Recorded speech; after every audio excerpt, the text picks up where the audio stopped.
Hello to you. I'm doing this post primarily for persons who have been raped and have not gotten to a place yet where you feel comfortable. Now, I know that you will feel dirty, feel like damaged goods, feel like you caused it on yourself, feel like you can't trust anybody in the world, feel like there's just no good persons in the world. And in addition to that, there are persons who will make you feel as if you are the one who had caused it on you. Some people might say them tie it till you stop, wear them tight up close there and then short close there and all of that. But research shows that not all the persons or not many persons are raped because of how flirtatious they were or how sexy. It's more like how vulnerable they were. So people see them as easy target because I'm sure you know some women who are skimpily dressed on the road and a dear man go up to them but them are go touch because them see um a lot of flesh to touch. No. They'll be surprised to see where they pull an instrument from to inflict wound on them. But back to the issue, I'm saying trauma comes as a result of rape, which is an awful experience.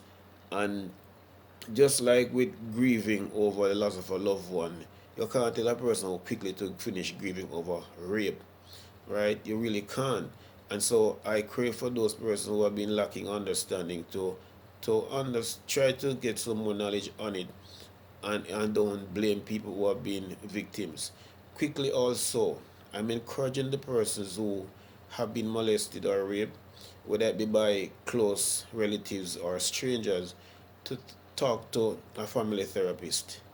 Because whilst you may not get over it totally, you can get to a place where you can re-enter a relationship because you've been avoiding that because you feel like you're not there yet, and perhaps you're not there yet until you talk to a therapist. So do that.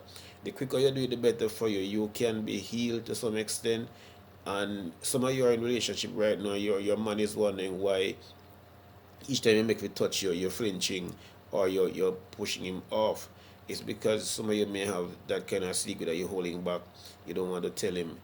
And if you don't tell him, then him will think otherwise. So it's good to talk about these things as unpleasant as they are.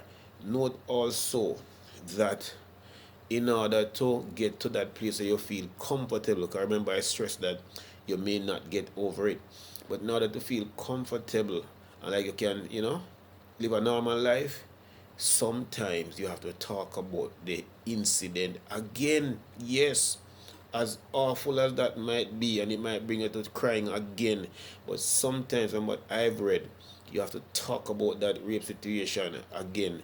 When somebody's even asking you how it went, or an investigator, you're gonna have to say how it was done, what the man did say, when them said bend, when them said do this, when them said do that. And as painful as that is, you have to do it in order to get yourself closer to a point where you're comfortable. I hope this has helped you. And if you know anybody who has been so affected, let them know so that they can get some help as well. I really hope it does help. Right?